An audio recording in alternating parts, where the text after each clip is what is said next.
నేను అర్థం చేసుకునే వ్యక్తిని. కేవలం ఇప్పుడు కురసాల కన్నబాబు అనే వ్యక్తి ఉన్నాడు. చిన్నగా చెప్పాను, డొక్కు స్కూటర్లో మధ్య చుట్టూ తిరిగేవాడు. వ్యక్తి ఈ రోజున 1000 కోట్లు ఆస్తిపరుడయ్యాడు. ఇవన్నీ చూస్తే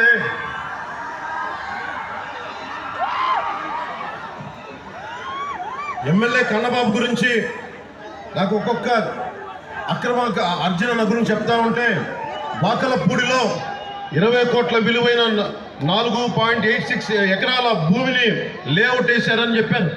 ఆ లేఅవుట్లో 20 మంది స్థలాలు కొనుగోలు చేస్తే ఇదే భూమిని కడప జిల్లాకు చెందిన వైసీపీ నాయకుడు నకిలీ రిజిస్ట్రేషన్ చేయించుకున్నాడు.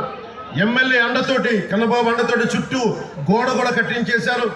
ఆల్రెడీ స్థలాలు కొనుగోలు చేసిన బాధితులు మొత్తుకున్న పోలీస్ స్టేషన్కి వెళ్ళిన ఫలితం లేకపోవడంతో బాధితులు ఈ రోజున కోర్టుకు చుట్టూ తిరిగే పరిస్థితి. నేను మాటిస్తున్నాను మీకు, ఆ బాధితులందరికీ పంతం నానాజీ గారి ద్వారా, మాకు తెలుగుదేశం నాయకుల ద్వారా, ఉమ్మడి కూటమి ప్రభుత్వం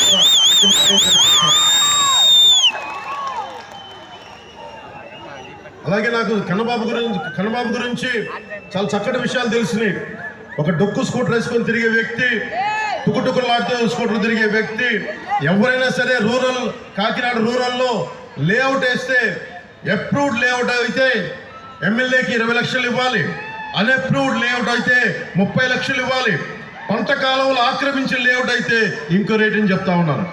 ఎవరి కుటుంబ తగాదాలున్నా, ఎవరు ఆర్థిక ఇబ్బందులతోటి స్థలాలని వాళ్ళకి అమ్మారన్నా కానీ వీళ్ళు ఎంటర్ అయ్యి స్థలాలు లాగేస్తారు. ఎంటర్ అయ్యి స్థలాలు రిజిస్ట్రేషన్ చేయించుకొని డబ్బులు ఇవ్వకుండా వేధించిన కేసులు అనేకమండి.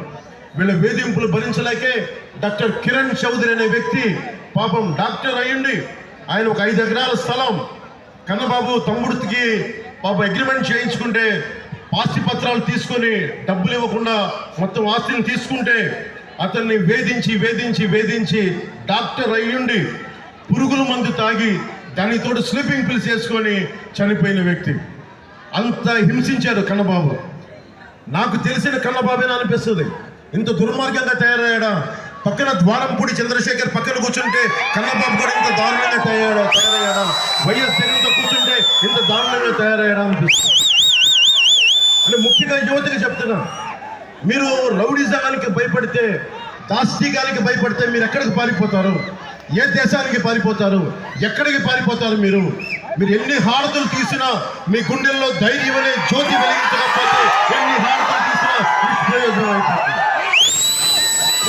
ముఖ్యంగా వచ్చాను నేను ఈ సమాజంలో రైల్వే కోడూరులో కడపలో చెప్పాను, ధైర్యం కల్పించడానికి వచ్చాను. మీకు మార్పు కోసం మీరు నిలబడి ఒక సాధన చేసి ఓటుని వైఎస్ జగన్